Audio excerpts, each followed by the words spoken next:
Welcome to episode 5 of Just Joshing, a DC Hoop Show. Um, Thank you again to everyone who showed love to last episode with Henry Brown from SI. Now I am pleased to welcome Ben Strober from Lockdown Wizards. Ben, say what's up to the people. Hey, how's it going, Josh? Appreciate you having me on the show here. Let's get it going, man. Yes, sir. Um, Now I watched your show last night with AB. It was oh man, how do I put this? It's rough times, right? Um, Mhm. and It's rough in a way that is hard for Wizards fans to see a better future because of the way they're getting blown out consistently, right? They lost by 30 to the Raptors on Friday night. We're doing this episode ahead of Saturday's game against the Bulls. And they've just gotten blown out so much, right? And obviously, like, right, you've had a couple injuries. Sarr was out a couple games here. He's going to be back tonight against the Bulls, but it's it feels like they shouldn't be getting blown out this much at this point in the rebuild, right? You're in year 3. I know you've talked about it with AB. How do they get out of this rut? It's a great question. Like how or when, like is it possible is what a lot of people are wondering right now. I think it is possible. I think there are ways they could improve significantly, maybe over the course of the season. The rut they're in right now is pretty much because of the lack of point guard on the roster. And the phrase you were trying to get out that you have on the tip of your tongue right there, dire straits, is how I like to call it with the point guard situation, because you've essentially turned Keyshawn George into your point guard for the entirety of this first half of the season through the first 15 games.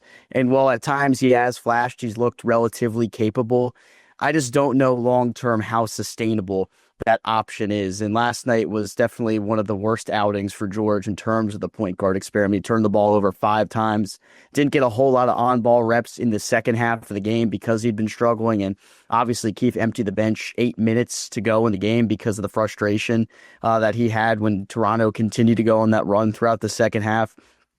It's a tough situation you're in right now because you're trying to develop a lot of this young talent, George included on that list, obviously.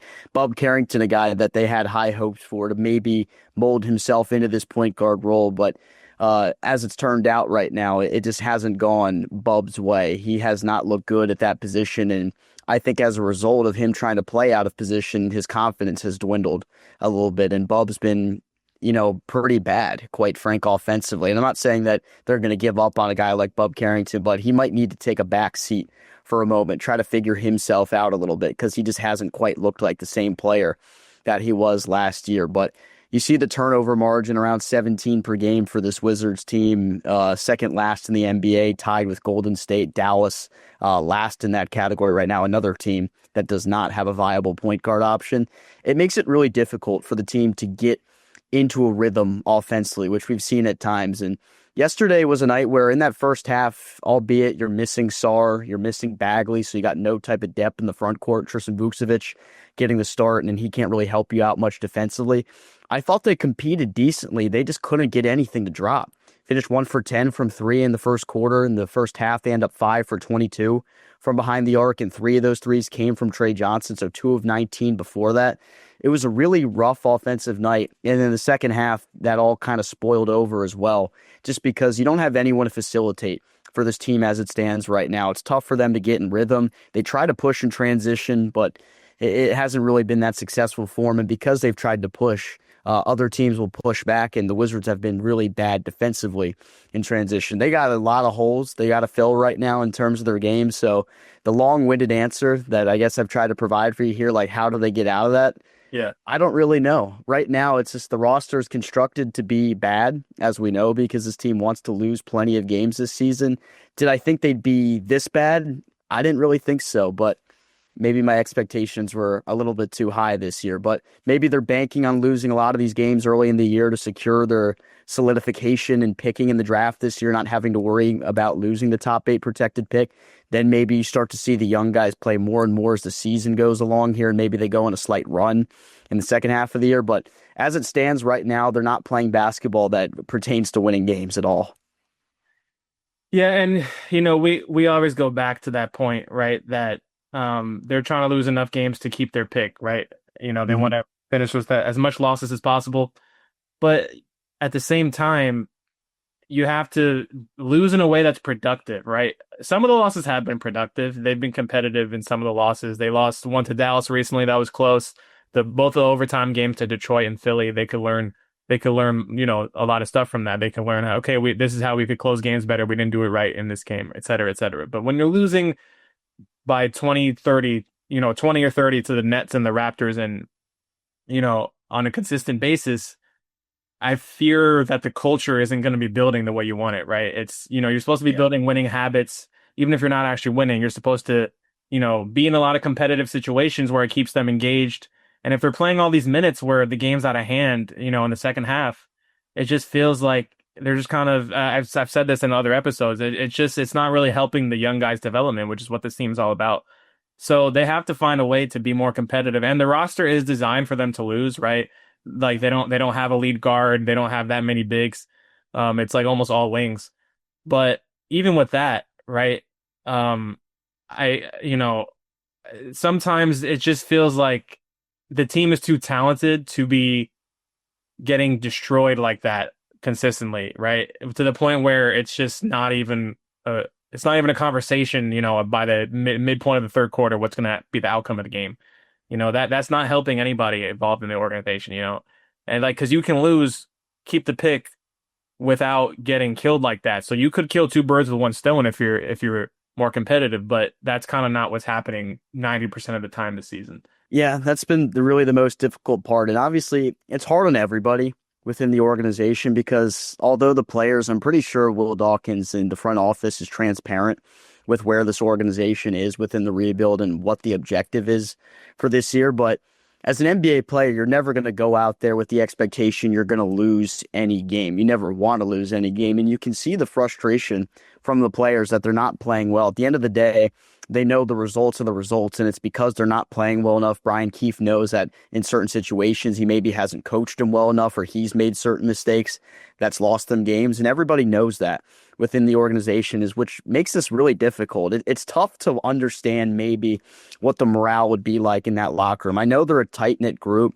When you have such a young squad, you're trying to get through this process together, and sometimes frustrations can boil over in a way. We saw them conducting the players only meeting, and that was largely because they lost to a team that was so bad in Brooklyn. That's kind of what Alex Sarr admitted to the media, was that Brooklyn's record was the reason why they were extra frustrated by that loss. They feel like that's a team they should be ahead of already, despite the situation they're in.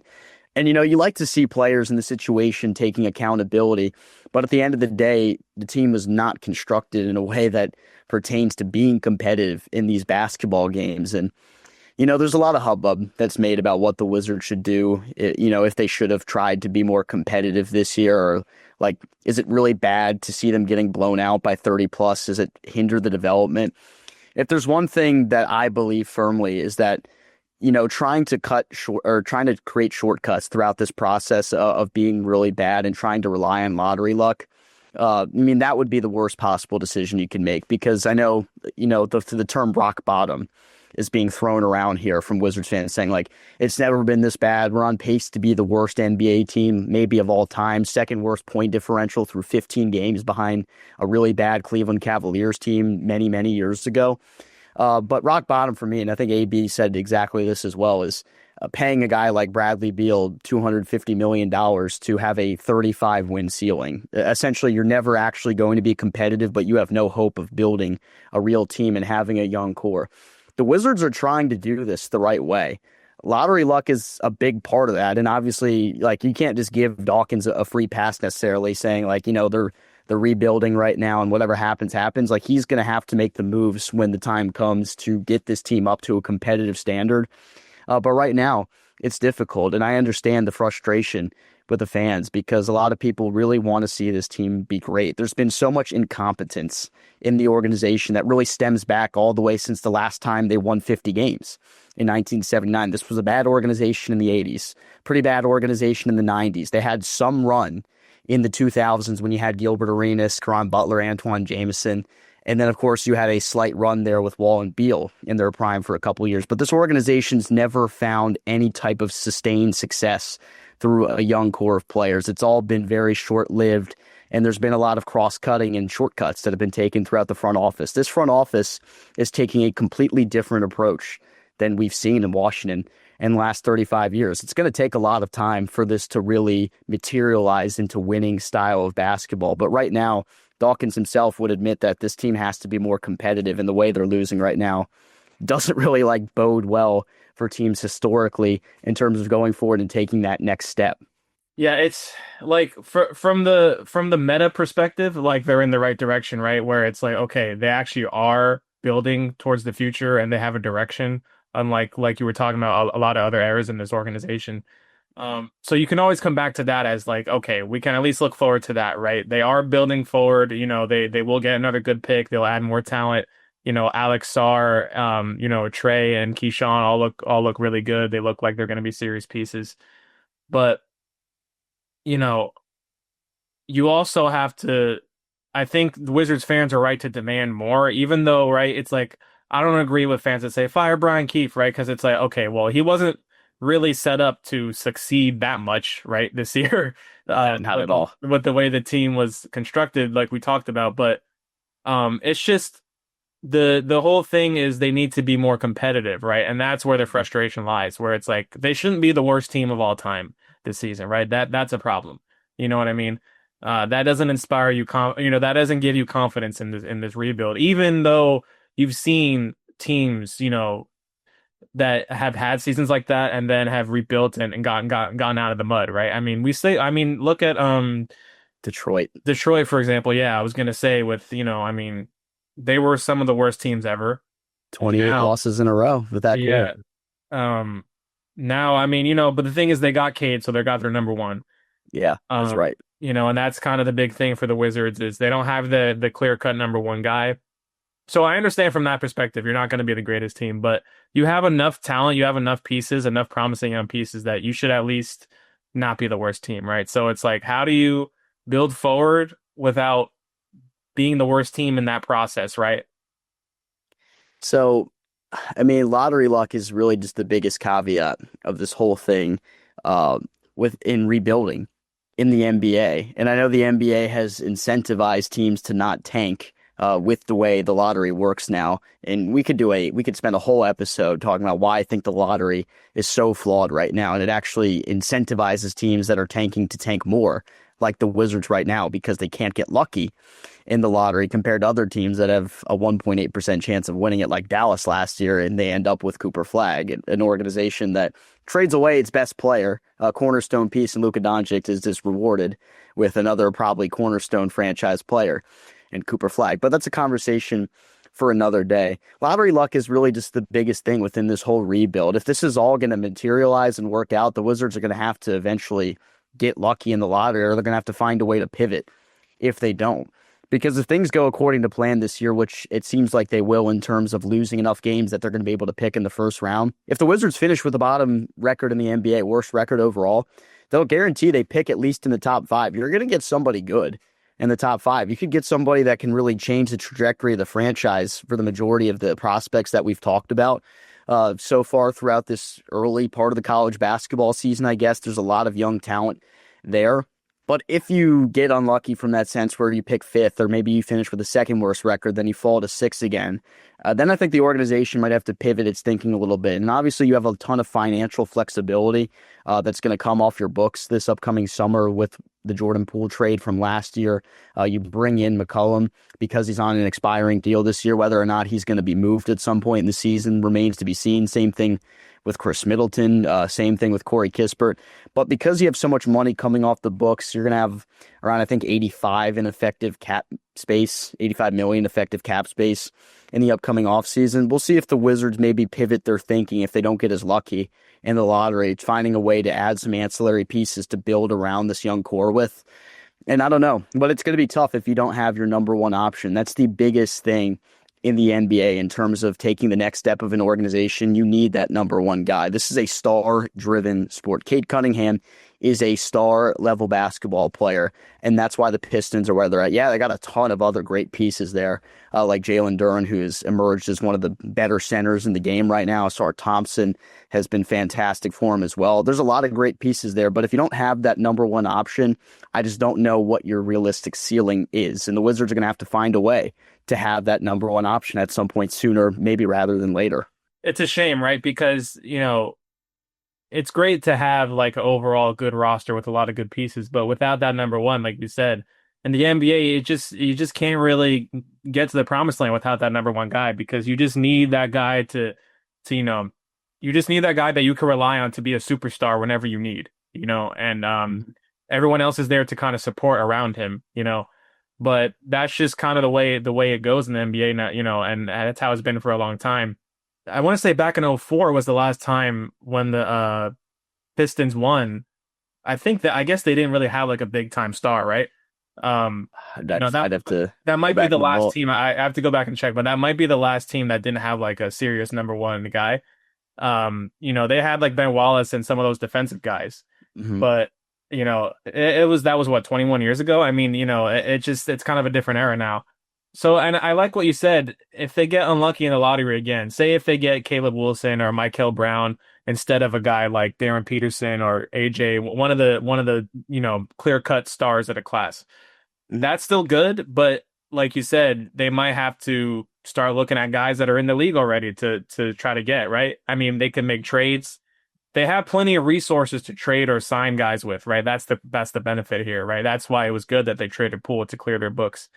Mhm. So that would lead to my next question is prepare for the worst case scenario because I think people in the Wizards ecosystem they're always thinking, okay, how do we deal with the worst case scenario? Because that happens a lot, right? Yeah. So if they do get number 5 or 6 or even number 4 anywhere outside those top 3 guys, Mhm. uh, what's your kind of pivot strategy? You pick one of those, and then what do you do with the cap space to try to at least try to get a number one guy? It's interesting, though, you bring it up because the Wizards obviously might have these moves related to the cap space before the NBA draft even happens. Because if they do move Middleton or McCollum at the deadline, it's not going to be like a situation where you trade those guys straight up for a first round pick. They're going to have to take on a bad contract in that situation. Yeah. It's interesting as I saw Tobias Harris potentially being shopped. He's an expiring deal, so I wonder if the Wizards would be interested in trying to get involved in that business to add that expiring deal. Maybe you dump Corey Kispert and get an asset for that. That's just kind of something I've thrown around. But if you take on a bad contract, and I'd have to look around the NBA to see, who might be a candidate for that. Maybe the Wizards make a move where you get one of these guys that are paid a little bit more money right now, but they actually would help you out next year in terms of being a little bit more competitive. And then if you're picking like 4 or 5, then you get your Michael Brown or whatever. That's your true number one option. I think he would fit like a glove right here. This team needs a pure lead guard. Like he's that guy. He might be the best pure lead point guard in this upcoming draft class. Now, is his talent on the offensive side of the basketball overall, like doing everything necessarily good enough to make him a top 3 pick? I don't know if a lot of teams would view it that way. I don't know if the Wizards would view it that way because of Boozer, Caleb Wilson, AJ DeBonson, and then Darren Peterson, who's more of a combo guard as well.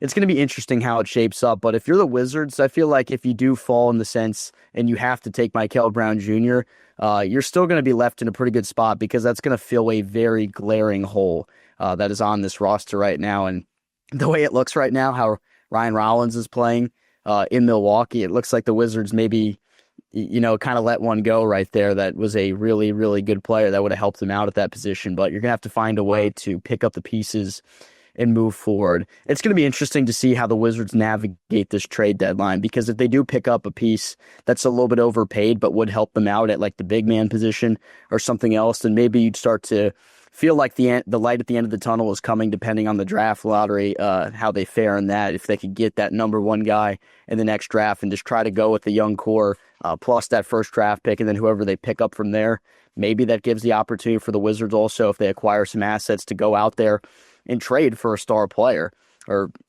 however it may be, because there's something to be said about NBA teams that have traded to find their number one option. Obviously, Oklahoma City did that with Shai Gilgeous-Alexander, the MVP of the league, the finals MVP. He was acquired in that Paul George trade with the Los Angeles Clippers, which might end up being the worst trade ever.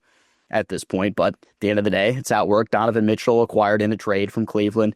Indiana acquiring Tyrese Halliburton from Sacramento. There's a blueprint for this in the NBA, and maybe the Wizards could be the next team to follow that step. And who knows? The Dawkins comes from the Sam Presti tree. Maybe that's something you see in the future for this Wizards team. If they don't get lucky in the lottery, they try to use some of the assets they've acquired, the ammunition, to go out and try to find an all-star level player to get on the squad. Yeah, I think that's a fantastic point. I mean, it's funny you said the Shea trade might be the worst ever. I mean, it's funny that it should be the worst trade ever, but you kind of have to look at, what happened last year with like Luka and the Mavs and Lakers is like that should be the worst trade. Yeah, But no, I guess that is the worst trade actually. I kind of forgot about that for a well, the thing second. is, if the Lakers don't win a chip with Luka, I guess you could make the argument that SGA trade was still worse, but we won't know that for a long time, Yeah. But anyway, the Wizards are never thought of as like, oh, they could be trade players for this big time guy. I mean, they've tried before, and I talked about that with Greg in the first episode. Was like, they try to get Paul George, and they've tried to make plays like that before, but they've kind of never been thought of as a big time like trade destination like the Lakers or the Knicks or et cetera. But I think now they're positioning themselves in this new era with the second apron and all these things where it's a lot harder financially for these teams to kind of stay afloat for a long time. They have to make a lot of concessions, and I think that if the Wizards play their cards right, if they don't get one of those top three picks, they can definitely, they could trade for a guy like, I don't know, say Zion or John Morant if they want. Now, whether you want those guys is another story. But I could see something like that happening where, you know, if one of those teams wants to move on from them, and the Wizards are like, all right, we got unlucky again in terms of not getting our star in the lottery. Let's try to get one that's already in the league, you know. So I think it's going to be really interesting to see that depending on what happens with the draft because, like you said, right, they might have to change their thinking. You can't just like keep trying to play this lottery if you're not winning several times in a row, right? As sad as that is to say, you might have to. But the good thing is that they position themselves in a way where they do have other avenues if need be. Yeah, and I think bottom line, that's exactly what the organization had in mind because for every plan A, there has to be a plan B in place because the Wizards will tell you firsthand, like plan A probably was pick 6 last year. It was probably to pick number 1 or at least in the top 3. Didn't end up happening, and you get a good player in Trey Johnson, who I have some choice words for right now because I don't think he's playing enough, and I wish he was getting more opportunities. But that's a conversation for another time, I guess. But yeah, you have to have a plan B in place because, as an organization, as a general manager, there's always going to be bumps that get in the way of doing exactly what you want to emulate. And I know the Wizards have essentially tried to take the OKC approach to this whole thing, acquiring assets in this asset collecting phase, trying to build up a young core the best as possible. But if you never get lucky in the lottery, then sometimes it can throw a wrench in your entire plan. The Wizards are going to have to find a way to pivot if that is indeed the case this next season. But I have confidence in the front office, I think, right now. And I know a lot of people are up in arms right now with the way the team is constructed, on pace to be one of the worst NBA teams ever, and saying it's a reflection of Will Dawkins and Michael Winger right now. I don't buy all of that. I still have a lot of belief in what they're trying to do here. It might take a little bit longer to materialize than people had hoped for. But I think Dawkins is a smart guy. Like, anybody saying like Dawkins is an idiot because he didn't go out and get a big man in this draft or whatever, because they have the worst offensive rebounding disparity in the NBA right now at 14.5 per game. Like, Dawkins is not dumb. Like, he understood that was going to be a problem for this team, and you could argue it was intentional. He wanted this team to lose enough games so they'd have a chance to go get a star player at some point. He knows they don't want to take any shortcuts in this process. They're going to do this the long way if need be. And that's why when they asked him at the Summer League, they said, hey, there's a lot of injuries in the Eastern Conference right now. You're trying to build up this young core. Could you see these guys making a push for the play-in?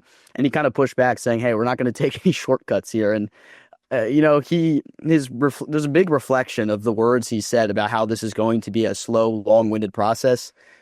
He's definitely lived up to what that's going to be. Whether or not he's going to be able to make the moves in the future to get this team over the hump, it remains to be seen. But as it stands right now, I'm happy that we have an organization that has really taken a clear direction the way the Wizards have. Whether it works out or not remains to be seen. And if it doesn't work, then they'll have to pivot somehow. I'd much rather be in the position we're in right now than only winning 30 games, paying somebody a max contract. I will tell you that right now. I was miserable in those days. More miserable than I am right now. Losing 13 games in a row, losing a lot by 30, it sucks. It totally sucks. But losing 45 plus games a year when you have a max player and you have a bunch of other mid players surrounded around him, it sucks even worse because you feel like you're literally going nowhere. At least you have a hope that you're going to go up at some point within this organization. I'll take it. If they would just be more competitive on a consistent basis, it wouldn't feel like rock bottom at all. Because then it's okay, they're being competitive, they're losing, which they need to do, but they're still doing it in a way that's just more engaging, and it's just better for the young guys. They can learn from it more. They're more engaged throughout the entire game, not just the first half or the first few quarters. I'm not saying they're not engaged when they're getting blown out, but it's just as a human, it's harder to just be like enthusiastic when you're getting killed by 30. Whereas Yeah. if you have a chance to win or if you're close. Hmm. Especially if you're a young guy in the league, you're just kind of, learning your way around, you're just kind of learning the cadence and everything. And, it can't be good for your psyche to just get stomped on every other night.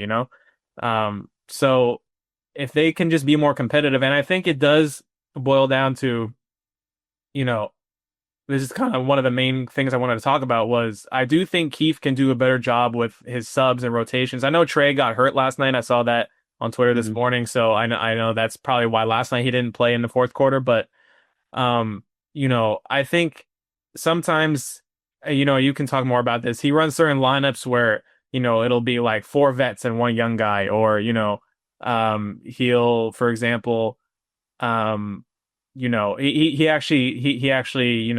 did admit this, but he had Keyshawn foul someone on the Mavs when they were up and they didn't have to foul necessarily at the end of the game, and then they ended up losing. They let that one slip.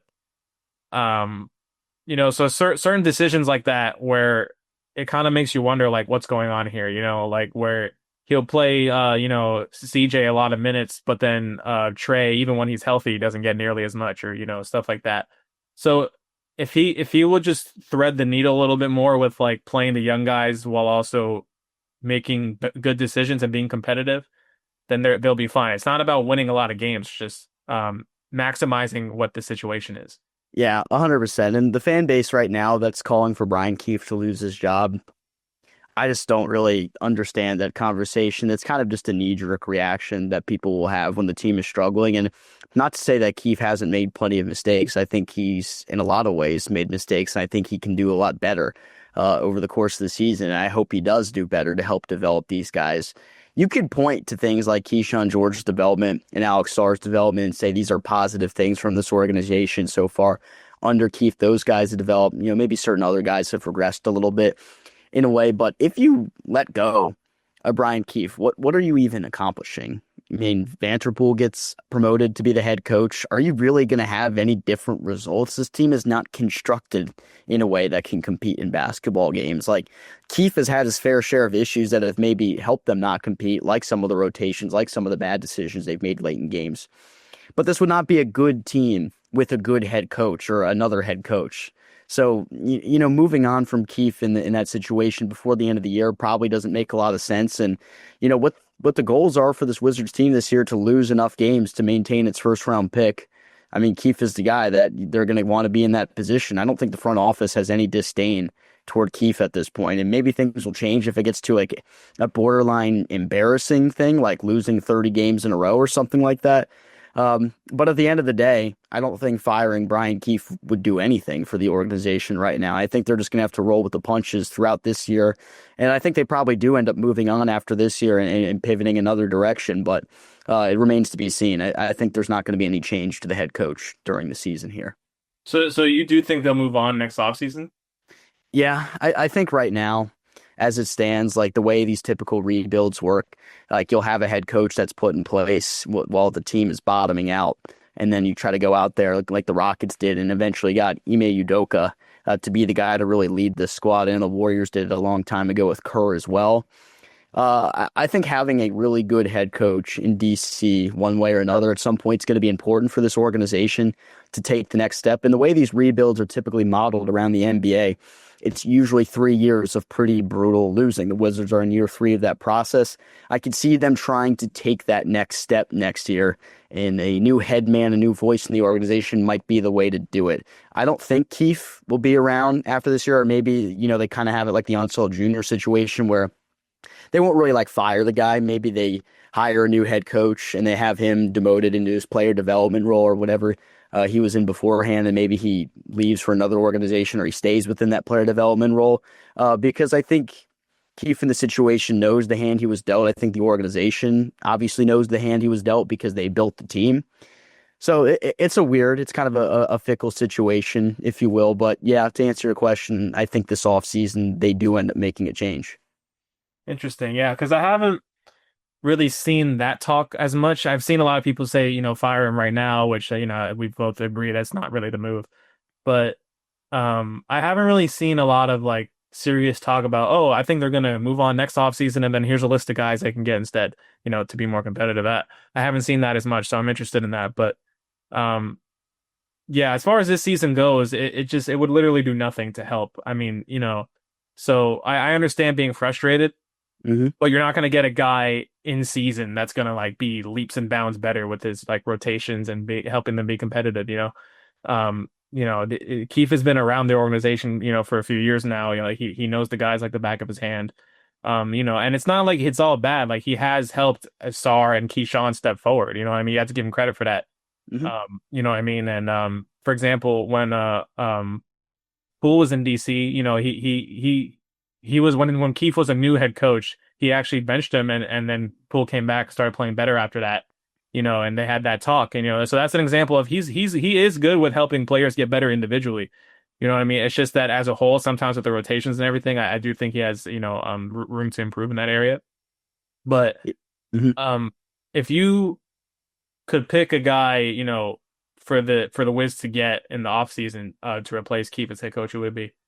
I mean, Mike Malone's still waiting in the wings. So if he were still around and he wanted to coach in DC, sign me up for that. NBA champion, really good head coach. And I know things ended kind of sour in Denver, but I don't know. Everything kind of fell apart there all of a sudden last year. So I don't know how much of the onus I put in for that. He'd be the guy. I know Sam Cassell, a guy that was a assistant here back in 2016-17, maybe could have been a candidate to get a head coaching job here at some point. He could be another option for this organization, but Malone would be my guy if that were a realistic possibility. I think he'd be a great leader and great fit for this organization, trying to establish a winning culture. I thought it was strange how it ended in Denver. I mean, It's weird. It's weird. they're very. I mean, they're still even last year they were one of the better teams in the league. It's like Hmm. they've been that way for a few years now.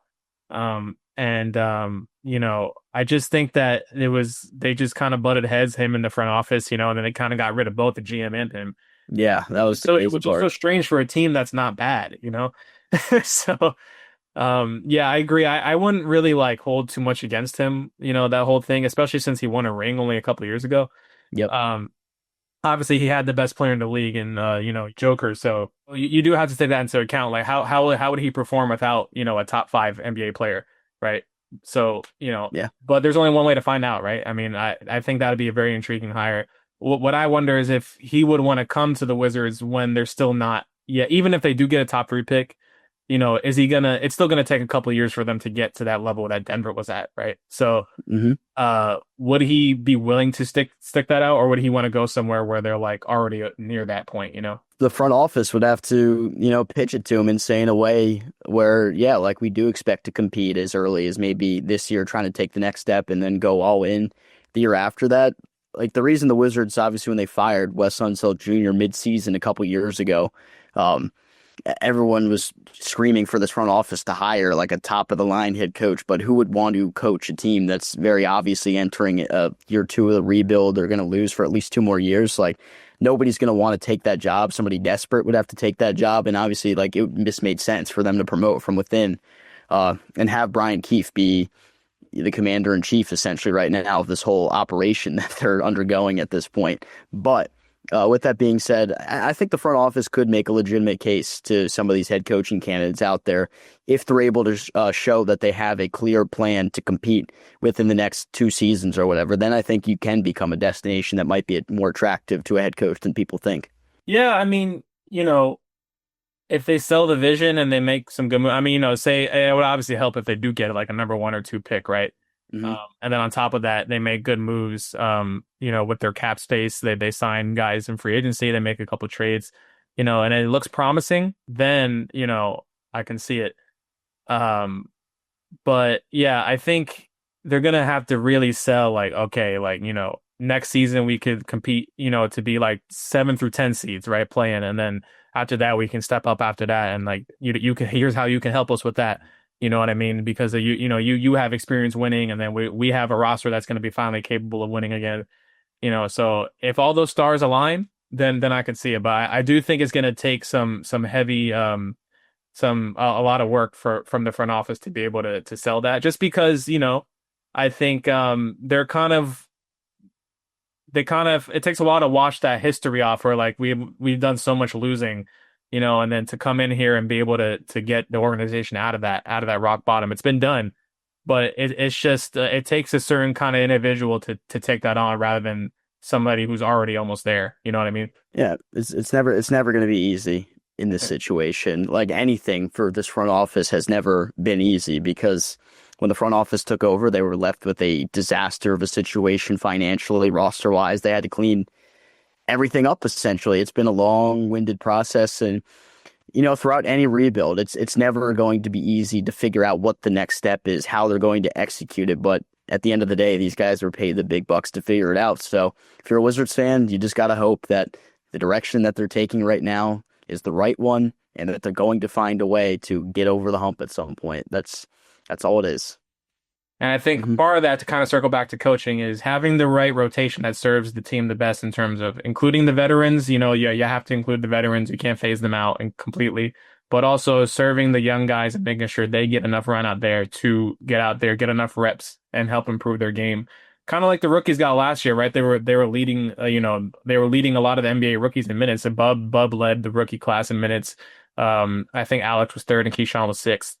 Um, so obviously they're not going to do that with rookies this year, but I think personally they could do a better job of balancing it a little better, right? Hmm. I wrote a piece last night where I think Trey Johnson should be in the starting lineup when he's healthy.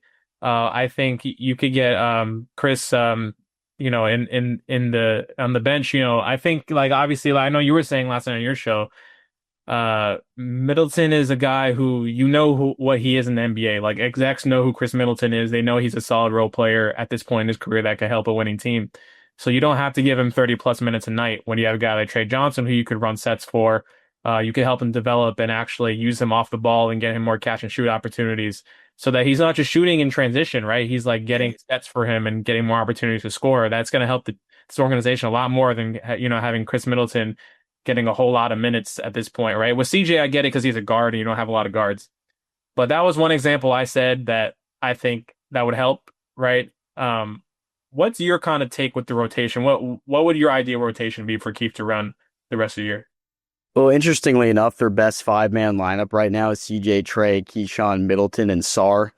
Best defensive rating of 104.4. Their net rating 26.6. Offensive rating at 131.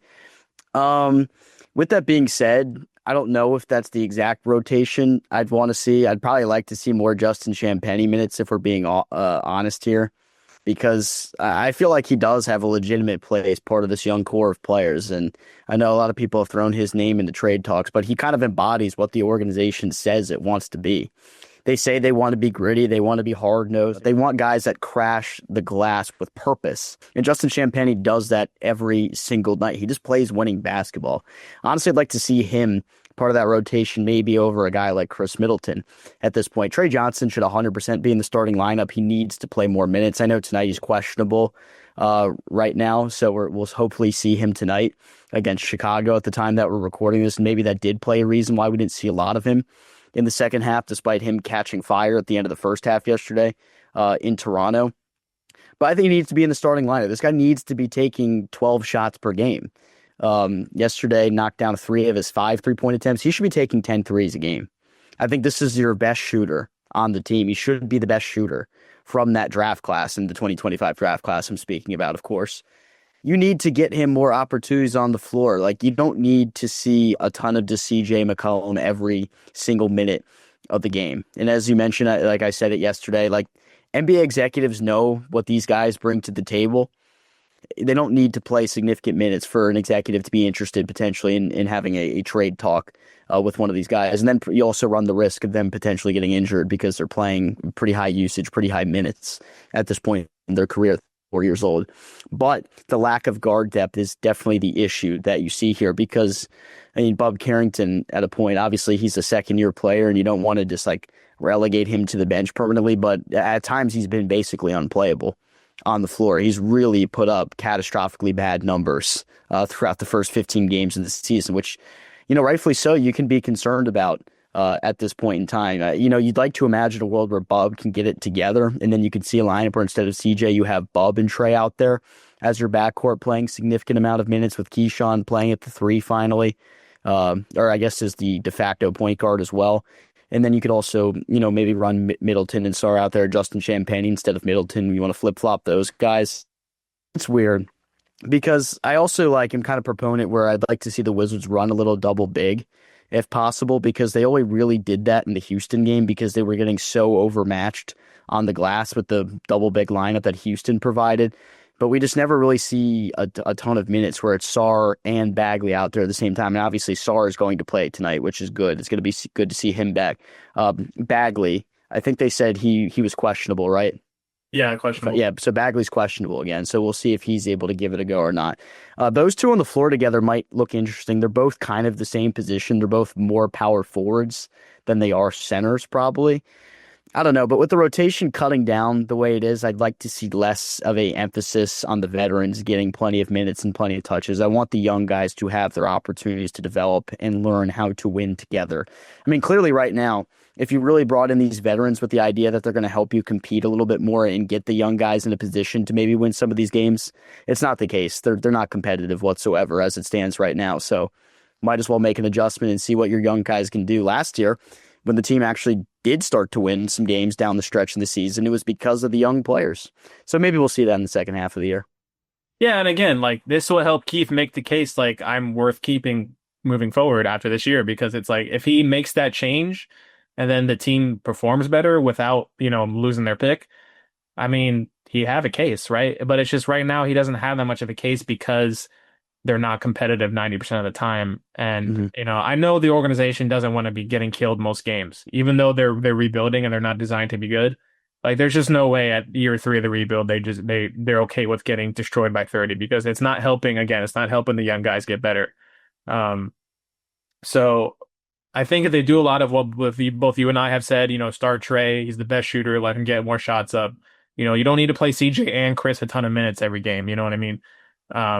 So I think that if they do those things and, leave Bub on the bench until he starts to get back to his form that he had last year, where he had second team all rookie, once he starts getting his mojo back, then you can run him, you can run Bub and Trey to start. Yeah, that'd be great, So, but I'd go, the starting lineup I picked was CJ for now, Trey, Keyshawn, Bilal, and then Sarr. Those are my starting 5. That's my favorite starting 5. Just because I think it's the best balance of, you still got the vet in there, but also the young guys that have earned it. Bilal, I think, has, even though he's been hurt, he's looked good, defensively, and he's gone a lot of highlight reel dunks. He's showing you he's explosive around the rim. He just needs to shoot better. But I think Bilal has earned a starting spot. I would actually get, I don't know why I kind of forgot about Bilal. I would go Bilal instead of Champagne or Middleton. That's the truth. So I'm with you on that, because I think Bilal has definitely actually shown me a lot. I know injury has been a concern with him, and I'm not discrediting people that are concerned about the amount of games he's missed to start his career, but he has shown me something in terms of his athleticism and his ability to beat his guy off the crossover and get to the rack and throw it down. I've been impressed with that, but he's got to be more assertive. He's got to be more assertive in order for him to really come into his own as an offensive player. So he would be in that category, because then you have Keyshawn and Bilal anchoring your wings defensively. That's a match made in heaven. Those guys really get it done for you defensively. And then you'd have Sar anchoring the middle. Would it be up to Bub and Trey to maybe that defense from being good? Probably, because I don't think Trey is super capable as a defender as it stands right now. I think he can get a lot better. He competes out there defensively. I just think he's a little bit undersized right now. He's going to need to put on some weight as his career goes along here. He's going to hit the weight room pretty hard and get himself into a little bit better of a frame to compete defensively. But no, like, he's giving his effort out there defensively. He pressures the ball decently well. He's just not really fit size-wise to be great defensively right now. But I think he could improve a lot, actually. Yeah, again, I mean, Trey is just starting his career. You didn't expect him to be a fantastic defender yet. He came in as a shooter. He's probably like you said, probably the best shooter of the draft class. And he's shown that already. He's shown that he can snipe, which is great to see that his top skill is already translating into the NBA. Especially in today's era where it's so spread out and heavy on shooting, right? So Yeah. you need a guy like that. So even though Trey's not the greatest defender right now, I still think he should start just because of how effective he is at that end. And yeah, so I was gonna say my sixth man is Cam Whitmore. I think he's like kind of a perfect spark plug, and I'm with you on that. he, he Yeah. was a he was a little, iffy in the first few games. He kind of was getting used to I talked to him after one of the games. He was like, "Yeah, I'm still getting used to my role." Or actually he said, "I'm still finding my role. I'm still getting used to being a part of the team." But I think recently you've seen him really make some really athletic plays going downhill, like this crazy lob dunks, plays off the dribble. He had a really nice three off the dribble last game against Toronto. So I think he just provides so much spark. And there's just not that many Wizards players that are more talented than him right now, just getting to the rack and making something happen. So he's a perfect sixth man. And then yeah, Chris off the bench I think works there, as like seventh or eighth guy, and then Bub is in that mix as well. Hmm.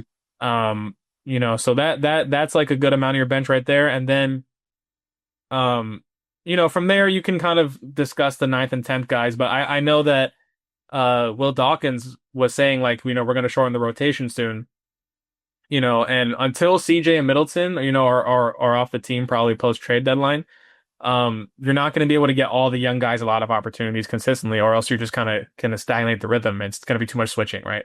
So, Yeah. 100%. Yeah, I agree. They're gonna have to find a way to solidify this rotation down to like 8 or 9 players so everyone can really establish what their role is within the rotation and guys can really start to feel comfortable. I think a big reason why they haven't competed well on the defensive side of the basketball is because they're playing so many different types of lineups that guys just simply don't know where they should be. Guys don't get to their spots, they don't communicate well enough. And, when you're having to play with a different lineup every single night, it makes it difficult to communicate, especially on that side of the basketball. yeah, I was going to say, obviously you got to have the second big in there with Bags, right? So you have him as kind of like the ninth guy, to spell Sar, and I think he's been effective in his minutes, doing that. And then yeah, for guys like Champagny, Kispert, Will Riley, they kind of might get left out a little bit. With Kispert, it's a little awkward because he's like one of the highest paid players and he's a vet entering his prime, but I just don't think his timeline is matching up with what the Wizards got going on at this point. So Hmm. that's just kind of a concession you have to make in the meantime, because Middleton and McCollum have to play somewhat, right? They're getting paid so much, and you're trying to see if you can make a deal with them to get them out of the team by the deadline before their contract expires. But Kispert's kind of under contract for a few years. You're not as urgent with that, maybe. Hmm. I think he probably has to take a bit of a backseat. Unfortunately, Champagny, might also have to take a bit of a backseat. And same with Will Riley. I mean, because at the end of the day, you have to pick some guys to be your main 8 or 9. And because that goes back to what we are saying. It's going to help the rhythm. They'll help them play better defense. Just have more continuity if they're not changing the lineup every 2 seconds, right? Yeah, 100%. Last thing I would say is, I want to get your thoughts on the draft. Best case and worst case scenarios. Like, what's just your overall thought process? If they get the number 1 pick, who you got? If they get outside the top 3, who you got there? Oh, it's tough. Number one, right now, based on what we've heard and what the glaring need for this team is like a guard that can break down the defense. I know Darren Peterson hasn't been that guy in terms of being a true number 1 point guard option. necessarily, but with his ability to break down the defense and score the basketball at will, I think that would be the guy I'd pick at one right now. It's very early, obviously. Boozer's very intriguing. Caleb Wilson, very intriguing. AJ DeBonsa looks like he can do it all on the floor. So it's tough. I haven't really watched enough college basketball either at this point to say like one guy is really standing out over the other to me. And then of course Michael Brown is a guy I'd say like as a worst case scenario option if you fall to like the fourth or fifth pick, and if he's the guy that you're going to get there, I think you're in pretty good hands. So I'm excited for the upcoming offseason because I think the Wizards are going to get a really talented player in this draft one way or another. Yeah, it's still very early, so it's kind of way too early to make like a this is the statement of the draft. Like this is, this Hmm. guy's definitely better than the other because the college basketball season is very young. There's a lot of things that could change over the next few months. But we know that we have a pretty good idea like what the Wizards will be near the top five in the draft. We know the guys that'll be in that range. It's just a matter of how you rank them, right? So I agree with you. Dare is my number one, just because he's not your like prototypical like pass first point guard, but he's a combo guy who can score with the best of them. People have compared him to Kobe because he's that athletic and mechanically sound. Yeah. And I see it. I mean, he kind of gives you everything you need in an offensive guard that can score and distribute. I think he just kind of covers you from every angle. Even though he's not like a wildly good defender, he still is like solid. He'll give you something on that end of the floor too. Um, Hmm. and then if they don't get Darren, you know, I think that AJ DeBonsa is a guy that, um, even though he's not necessarily the positional fit the Wizards need, he has such a star level kind of talent that you just have to take the swing. Like this is kind of goes back to the whole philosophy where, yeah, the Wizards need a lead guard, but you can also get by in the NBA with just like the talent you need without having the positional fits. I mean, uh, SGA is not like a pass first point guard, but the OKC won a ring with running him at the point Yeah. because he's just so good. And today's league, it's you don't need like the perfect positions. You just need like offensively skilled players and two-way guys. So I think that's why I like the Bonsa and Boozer for the Wizards more than Brown, even though I love Brown's talent. I just think they have a higher star level ceiling just based off what I've seen so far. Um, do you agree with that? Yeah, I think so. I think he has like the scoring capability to be like the number one option this team needs. And then you'll have to find a way to pick up the pieces. Maybe like that's your good enough option where they operate well enough without like a true point option. But I don't know. It's tough to sell that argument right now with how the offense has been without a true number one point guard on the team. So it remains to be seen what they would do from there. Yeah, I mean, you could sign a guy like, I don't know, Kobe White or something, or you can trade Mhm. for a guy. If you draft a guy like Boozer, you stick him next to Star, have two bigs in there, and then you have a vet point guard. Yeah. Then you're in a good spot, I think, But yeah, they're gonna have to get creative depending on it all, the draft is the baseline. Whatever happens with that, then you start getting creative, right? But if they get outside the top three, say if they get 4 or 5 or even the sixth pick, who would be would Brown be your preference, or would you rather get Caleb Wilson or what have you? Uh, Probably Brown because of the need for the guard. I think that's just how I'd look at it right now. I agree. Yeah. I think Brown is a fantastic worst case scenario. It's kind Mhm. of funny. It's kind of similar to last draft where it's like they got the worst possible pick, but they still got the best shooter. Like because Yeah. you're so high up in the draft that you're still going to get somebody good anyway. It's just that they need that number one, you know, the alpha dog to be their franchise unquestioned superstar, right? They have a lot of good pieces right now, but not necessarily that. So yeah, I agree. I think they're in a good spot again. Long term, they're still in a good spot, but it's just right now we got to see more. You know what I mean? Until because Yeah. we got a lot of months until this that point we're talking about. So but yeah, overall any last points? Um, let's see if they can get a dub tonight. That's all. Like, hopefully this ends because I think Wizards fans deserve to see a product at least worth watching. That's what I got. No, I appreciate you hopping on, man. It's tough. It's tough sledding right now, but Yep. it's it's something that there is a path forward and there is a light at the end of the tunnel, but it's just, it's gonna feel even greater when they finally get there because of these tough moments we experienced, right? Yeah. So anyway, Ben, thank you for hopping on. Tell the people where they could find you. You can find me on social media at Strober Sports and then the Locked On Wizards podcast, wherever you get your podcasts. Yes, sir. Yes. Ben and AB run a fantastic show, so make sure you guys check that out if you haven't. Are you gonna go to the Hawks game on the 25th? Yeah, yeah. Perfect. See you there. By the way, yeah, so the Wizards tonight, you guys see the episode after this, but they're playing the Bulls away, so we'll see how they do with that. Alex Sarr will be back for that game. He was out for the last couple of games. It was pretty brutal on the boards, so but hopefully he'll help with that. And then they got the Hawks at home, so we'll see if they take a step forward in these next couple of games. Ben, thanks for hopping on. Have a good one, bro. Thanks, Josh. Have a good one.